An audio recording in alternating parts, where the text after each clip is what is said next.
अस्सलाम वालेकुम स्टूडेंट्स, क्या हाल है। होपफुली आप सब ठीक होंगे।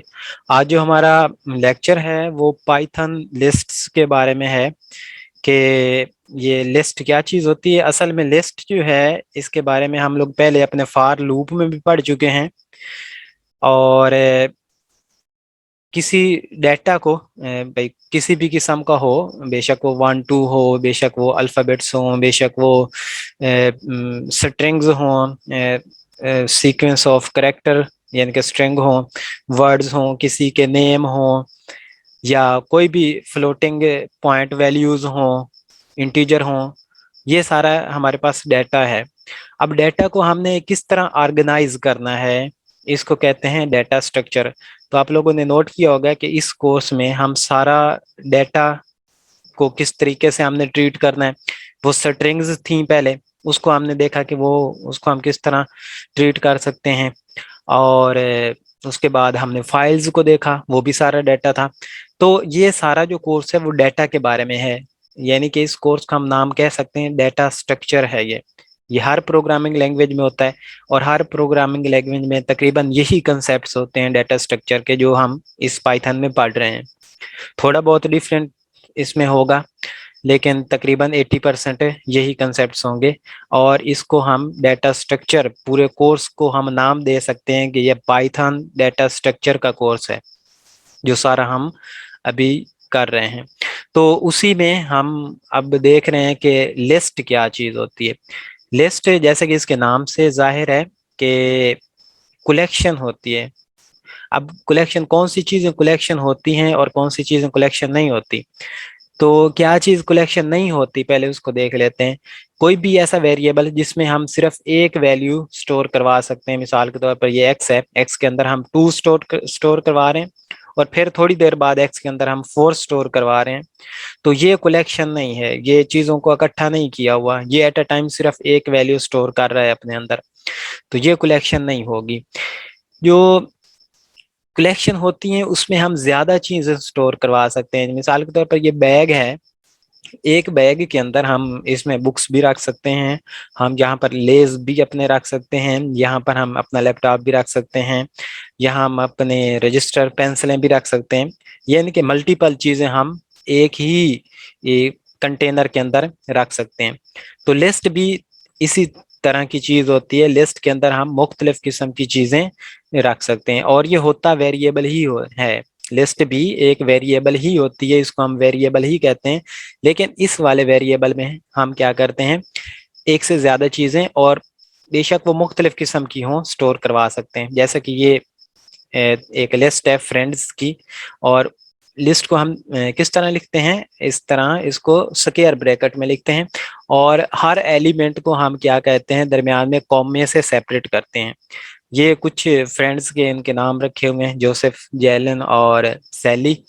और ये कुछ कैरी ऑन्स हैं जो जो हम अपने साथ रखते हैं ये बैग के अंदर। सॉक्स हैं, शर्ट्स हैं, परफ्यूम हैं। तो ये दोनों लिस्ट की एग्जाम्पलें हैं। और लिस्ट के अंदर जो हैं क्या क्या चीजें हो सकती हैं, ये देखें। ये गिनती भी हो सकती है, काउंटिंग, इंटीजर हो सकते हैं।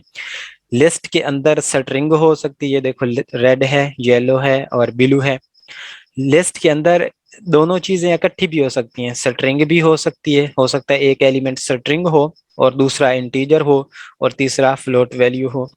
लिस्ट के अंदर जो है उसके जो एलिमेंट हैं वो एक और लिस्ट भी हो सकती है, लिस्ट विद इन लिस्ट इसको कहते हैं। ये देखें, ये पहला एलिमेंट है, और दूसरा एलिमेंट खुद एक लिस्ट है, और ये तीसरा एलिमेंट इसका 7 है। और जो लिस्ट है वो एम्प्टी भी हो सकती है। ये बाकी लैंग्वेजेस में आपने पढ़ा होगा कि ये चीज जो स्क्वायर ब्रैकेट है ये तो एरे को शो करती है। तो हाँ जी, एरे की ही ये मॉडिफाइड अच्छी वाली किस्म है। एरे में क्या होता है, बाकी लैंग्वेजेस में एरे होता है, पाइथन में एरे नहीं होती। पाइथन के अंदर ये लिस्ट होती है उसका अल्टरनेटिव, और ये एरे से काफी हद तक अच्छा है बाकी लैंग्वेजेस की निस्बत है। जो जावास्क्रिप्ट है उसमें भी तकरीबन उसका जो एरे है और उसकी जो ये पाइथन की जो लिस्ट है वो तकरीबन सेम सेम काम करती है। और इनमें आमतौर पर जो सी प्लस प्लस है और सी है उसके अंदर जो एरे होते हैं उसमें एक ही किस्म का डाटा होता है, यानी कि ये नंबर हैं, एक ही किस्म का डाटा है, ये स्ट्रिंग है, एक ही किस्म का डाटा है। और इसमें अब ये इसकी खसूसियत है कि इसमें हम क्या करते हैं, मुख्तलिफ किस्म के जो डाटा है वो हम इंटर करवा सकते हैं लिस्ट के अंदर। लिस्ट जो है वो एम्प्टी भी हो सकती है। तो ये देखिए, हम ऑलरेडी लिस्ट के बारे में पहले पढ़ चुके हैं अपने फॉर लूप के अंदर। फॉर लूप हम लगाते थे और आगे यहाँ पर कलेक्शन ऑफ थिंग्स लिखते थे, तो कलेक्शन ऑफ थिंग लिस्ट ही होती है। तो ये कुछ हिस्से हैं उसकी कलेक्शन है। तो ये हम ऑलरेडी अपने फॉर लूप के अंदर इसको रीड आउट कर चुके हैं। ये लिस्ट जो है ये तकरीबन बहुत इसका डेफिनेट लूप्स के साथ गहरा ताल्लुक है। आपको पहले भी बता चुका हूँ कि ये देखें, ये फ्रेंड्स की एक लिस्ट है और इसमें हम फॉर लूप लगाकर इसके हर एलिमेंट को देख सकते हैं। फॉर लूप क्या करेगा, इस लिस्ट के हर एलिमेंट को बारी बारी इस फ्रेंड वेरिएबल में स्टोर करवाएगा। फ्रेंड्स फ्रेंड्स क्या है, लिस्ट है, और इस फ्रेंड्स लिस्ट के हर एलिमेंट को फॉर लूप क्या करेगा, इस फ्रेंड वेरिएबल में स्टोर करवाएगा। और हम प्रिंट फंक्शन लगाकर कह सकते हैं हैप्पी न्यू ईयर फ्रेंड। अब मतलब कि पहली दफा जब ये लूप चलेगा तो जोसेफ होगा, फिर दूसरी दफा हैप्पी न्यू ईयर फ्रेंड ये जेलन होगी, और फिर तीसरी दफा हैप्पी न्यू ईयर फ्रेंड सैली होगी। तो ये देखें, तीन आउटपुट हमारी इस तरह आएंगी, happy new year Joseph, happy new year Gillen और हैप्पी न्यू ईयर सैली, और फिर एंड पर डन लिखा हुआ आ जाएगा। तो ये लिस्ट हम ऑलरेडी हमारे माइंड में है कि हम ये पहले भी देख चुके हैं। अब आपको बताया था कि ये जरूरी नहीं कि आप इसके जो अच्छे नेम हैं वो यूज करें, आप इस तरह के बुरे नेम भी यूज कर सकते हैं। इस लिस्ट को हम जी के अंदर स्टोर करवा सकते हैं और जी का हर एलिमेंट, जो कि ये वाले तीन एलिमेंट हैं, इसको हम अपने एक्स वेरिएबल में स्टोर करवा कर इसको प्रिंट करवा सकते हैं। तो ये इनको मैं बुरे नेम इसलिए कह रहा हूँ कि इनके जो नाम है उससे इसके काम का नहीं पता चल रहा कि क्या चीजें हैं। तो न्यूमेरिक नेम होने चाहिए कि उसके नाम से हम उसके काम का भी पता लगा सकते हैं। अब जिस तरह हमने स्ट्रिंग के अंदर देखा था कि स्ट्रिंग के हम अंदर कोई भी वैल्यू उसकी चेक करनी होती थी तो हम उसका इंडेक्स देकर हम उसकी वैल्यू फाइंड कर लेते थे। लिस्ट के अंदर भी बिल्कुल सेम हम इसकी इंडेक्सिंग के थ्रू इसकी वैल्यू फाइंड कर सकते हैं। स्ट्रिंग में ऐसा होता था कि हर डिजिट का, हर जो करेक्टर है उसका इंडेक्स होता था, लेकिन लिस्ट में क्या होता है कि हर जो एलिमेंट है कॉमा से सेपरेट किया हुआ है, हर जो एलिमेंट है उसका इंडेक्स होता है। मतलब कि पहले वाले का 0 होगा पूरे का, दूसरे का ये होगा क्या उसको कहते हैं 1, और तीसरे का ये 2 होगा। अब इंडेक्स अगर हम फ्रेंड के साथ इसको स्क्वायर ब्रैकेट के अंदर 1 लिखेंगे तो ये किसको जाहिर कर रहा है, इस जेलन को जाहिर कर रहा है। और ये देखें, ये पहले 0 इसका इंडेक्स है, फिर इसका 1 है और इसका 2 है। तो इसको हम अब वीएस कोड में करके थोड़ा सा देखते हैं कि लिस्ट हम कोई भी ले लेते हैं। लेट्स सपोज हम ले लेते हैं फ्रूट की लिस्ट, फ्रूट्स, और इसको हम इस तरह लिस्ट के अंदर स्टोर करवाएंगे फ्रूट कोई भी, लेट्स सपोज एप्पल। अगर स्ट्रिंग है तो उसको हमें डबल या सिंगल कोट्स में स्टोर करवाना पड़ेगा, एप्पल, और फिर और क्या उसको कहते हैं मैंगो, डबल कोट्स लगाएंगे मैंगो, और फिर हम तीसरा एलिमेंट इसमें स्टोर करवा लेते हैं लेट्स सपोज बनाना।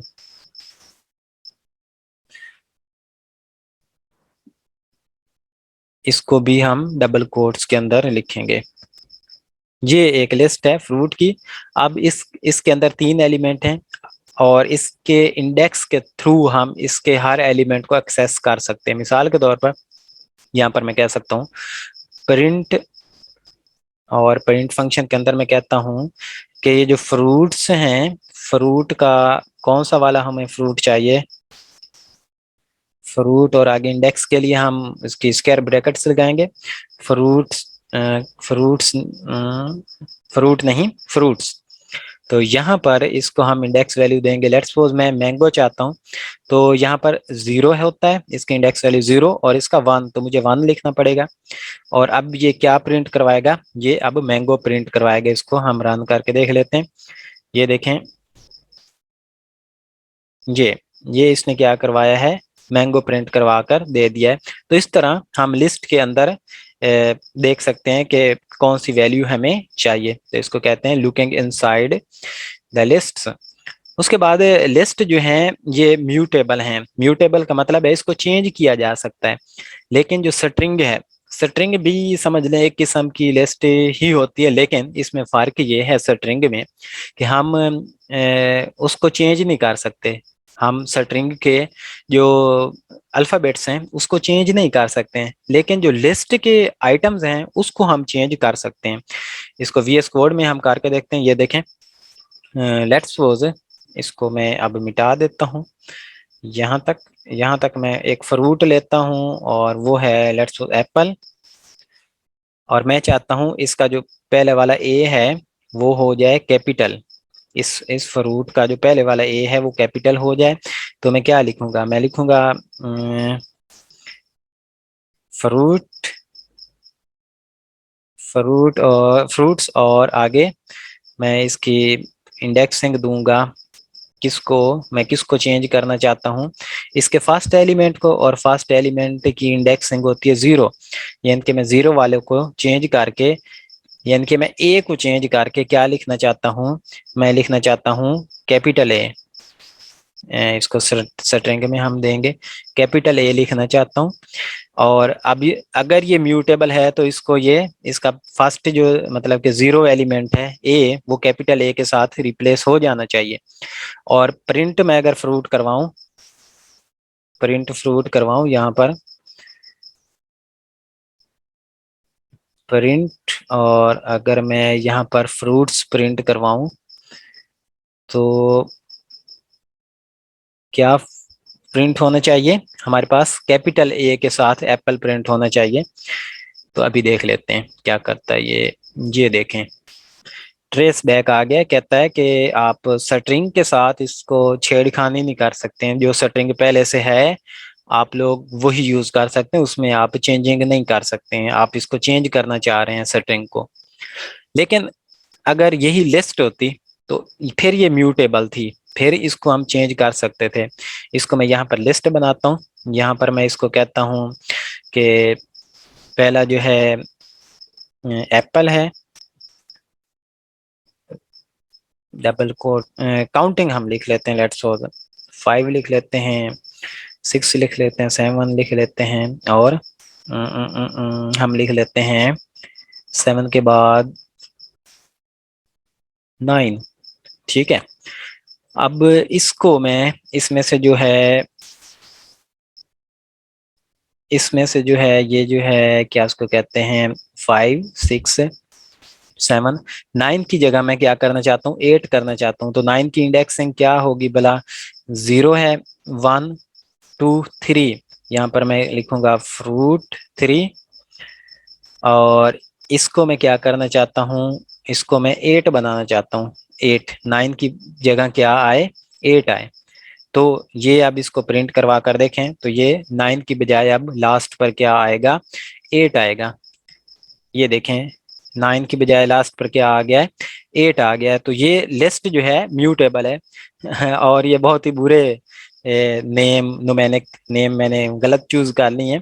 यहाँ पर फ्रूट्स की बजाय होने क्या चाहिए, नंबर होने चाहिए। तो NUM लिख लेते हैं। और ये जरूरी नहीं है, आप कोई भी नेम यूज कर सकते हैं, लेकिन वो वाले यूज करें ताकि देखते सारी हमें पता चल जाए कि ये क्या चीजें हैं।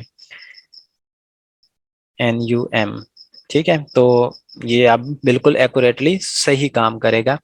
और ये देखें क्या है, उसने वही आउटपुट हमें दी है। तो इस तरह जो लिस्ट हैं वो म्यूटेबल होते हैं, जबकि जो स्ट्रिंग है म्यूटेबल का मतलब उसमें हम चेंज कर सकते हैं, उसकी वैल्यूज को चेंज कर सकते हैं। इस तरह इंडेक्स के जरिए उसकी वैल्यू को अप्रोच करके उसको चेंज कर सकते हैं। और जो स्ट्रिंग है उसको हम चेंज नहीं कर सकते होते, वो म्यूटेबल नहीं होती हैं।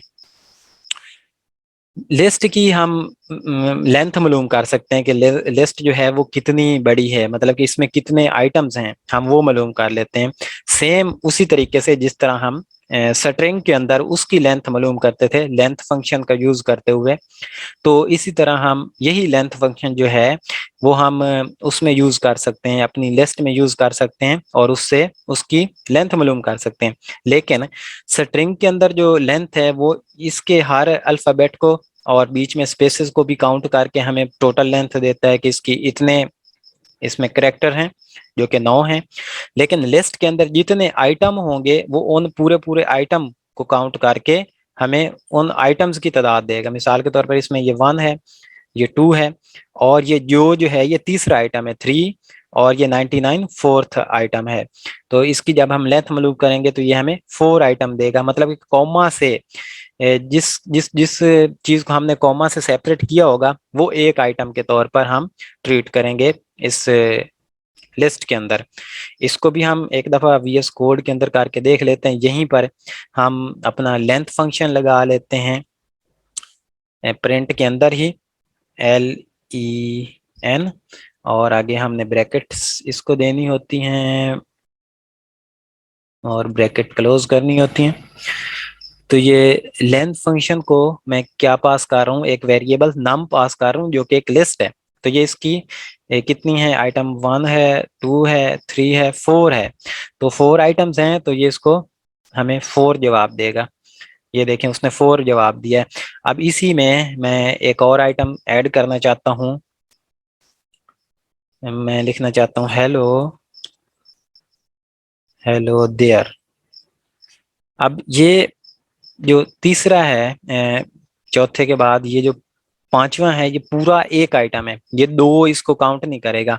कॉमा से सेपरेट एक ही दफा है ना, मतलब कि ये पूरी चीज एक के तौर पर इसमें ट्रीट होगी। और इसके बाद हम एक और कोई लिखना चाहें तो वो भी लिख सकते हैं। लेट्स सपोज 10 लिखना चाहते हैं तो ये क्या होगा, इसको 1 2 3 4, ये पूरे को 5 और इस पूरे को 6, ये 6 आइटम इसमें है। तो इसकी जो लेंथ है वो कितनी आएगी, 6 आएगी।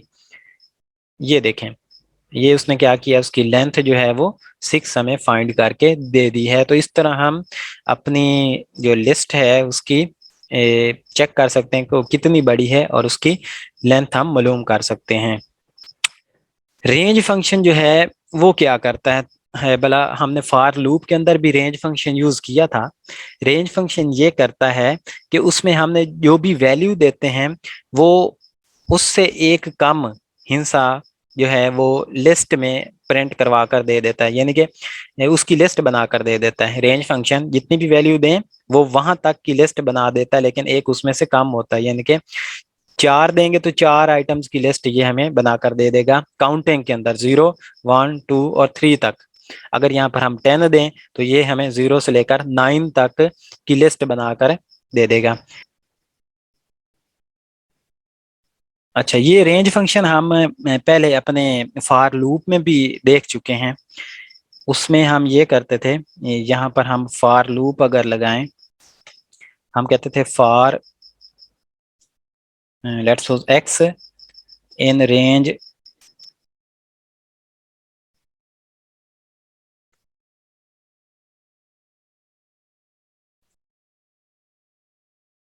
Range of 4, for x in range of let's suppose 5, और इसको हम अगर प्रिंट करवाएं, एक्स को अगर हम प्रिंट करवाएं तो ये देखें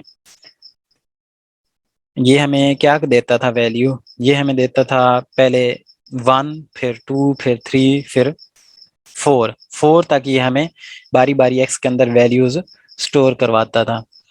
तो ये देखें इसको हम रन करके देखें अगर, तो ये देखें 0 से लेकर 4 तक उसने हमें वैल्यूज दी हैं। सेम उसी तरीके से अगर यहाँ पर हम इसको रेंज 5 की बजाय, रेंज 5 जो हमें प्रोवाइड करता है वो असल में रेंज 5 ये प्रोवाइड करता है। ये देखें रेंज 5 हमें ये प्रोवाइड करता है 0 1 2 3 4। तो रेंज 5 जो हमने लिखा हुआ है असल में वो ये चीज लिखी हुई है, क्योंकि रेंज ने हमें ये चीज रिटर्न करनी होती है। तो अब हम फॉर लूप लगा कर देखें तो इसकी भी आउटपुट सेम वही आएगी जो हमें रेंज फंक्शन रिटर्न करता था। ये देखें 0 से लेकर 4 तक। और यहाँ पर पहले हमने रेंज फंक्शन लगाया हुआ था, उसका भी सेम यही काम था, क्योंकि रेंज फंक्शन का जो जवाब होता है वो लिस्ट के अंदर उतनी चीजें होती हैं जितनी हमने उसको रेंज दी हुई है। लेट्स सपोज हमने रेंज इसको यहाँ पर 5 दी हुई है ना, तो ये 0 से लेकर 4 तक इसमें क्या होंगे, इसमें 0 से लेकर 4 तक अल्फाबेट्स उसके होंगे, इंटीजर होंगे, यानी कि 0 1 2 3 4। तो वो बारी बारी फॉर लूप इस अपने अंदर एक्स के अंदर लेता जाता है। चलें जी, बस आज के लिए इतना ही था। यहाँ तक अगर आपने कुछ पूछना है तो पूछ सकते हैं। अच्छा, एक बात जो मैंने बताई है वो आपकी असाइनमेंट के बारे में थी। आप लोगों ने, अच्छा मैं ना आपको वो असाइनमेंट थोड़ी सी करके दिखा देता हूँ। सबसे पहले आपने इस तरह की फाइल्स वाली चीजें हो ना, तो उसका पूरा फोल्डर खोलना पड़ता है। मिसाल के तौर पर आप लोग फाइल के साथ ट्रीट कर रहे हैं, तो आप ओपन फोल्डर करेंगे जिसके अंदर वो फाइल भी पड़ी हुई हो और वो आपका प्रोग्राम भी पड़ा हो, उसको ओपन कर लेंगे यहाँ वीएस कोड के अंदर, और पीबी फोल्डर है वो, इसको ओपन कर लेंगे और इसके अंदर वो सारी चीजें हमारी पड़ी हुई हैं। ये देखें वो हमारा एफ फाइल भी पड़ी है यहाँ पर, और ये नीचे जाकर हमारे पास वो कौन सी फाइल थी, वो फाइल थी ये mboxchart.txt, ये भी पड़ी हुई है। तो हम अपना एफ फाइल अगर खोलें,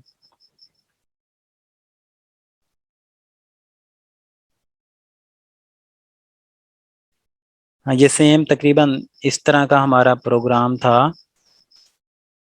नहीं ये नहीं था, उसमें था कि हम एक लाइन सर्च करें जो कि वसीम से स्टार्ट ना होती हो, बल्कि एक लाइन दी हुई थी उससे स्टार्ट होती हो। क्या लाइन थी वो, देख लेते हैं।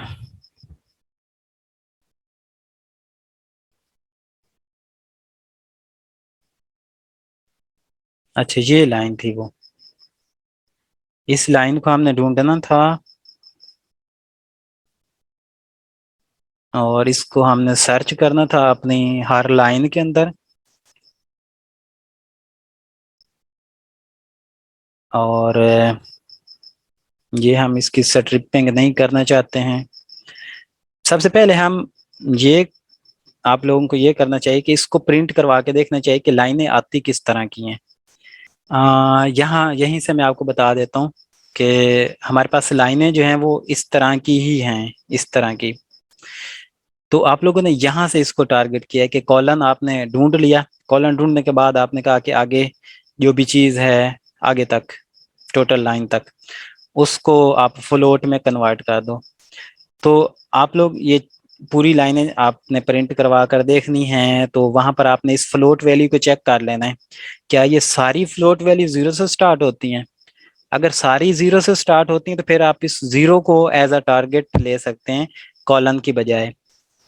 ठीक है, आप कॉलन की बजाय इस 0 को एज अ टारगेट ले सकते हैं फर्स्ट एलिमेंट का, और बाकी जो जैसे आपने किया है वो सेम उस तरह कर सकते हैं। लेकिन पहले आपने इसको प्रिंट करवा कर सारा चेक करना होता है कि आपके पास जो है आउटपुट वो आ किस तरह की रही है। अगर तो इसमें 1 भी कहीं आता है, कहीं पर 4 आता है, कहीं पर 5 आता है, कहीं पर 3 आता है, तो फिर आप 0 को मतलब इनको टारगेट नहीं कर सकते हैं, फिर आपको ये कॉलन को ही टारगेट करना पड़ना है। ठीक है, तो ये था बस। ओके स्टूडेंट्स, अपना ख्याल रखिएगा, अल्लाह हाफिज़।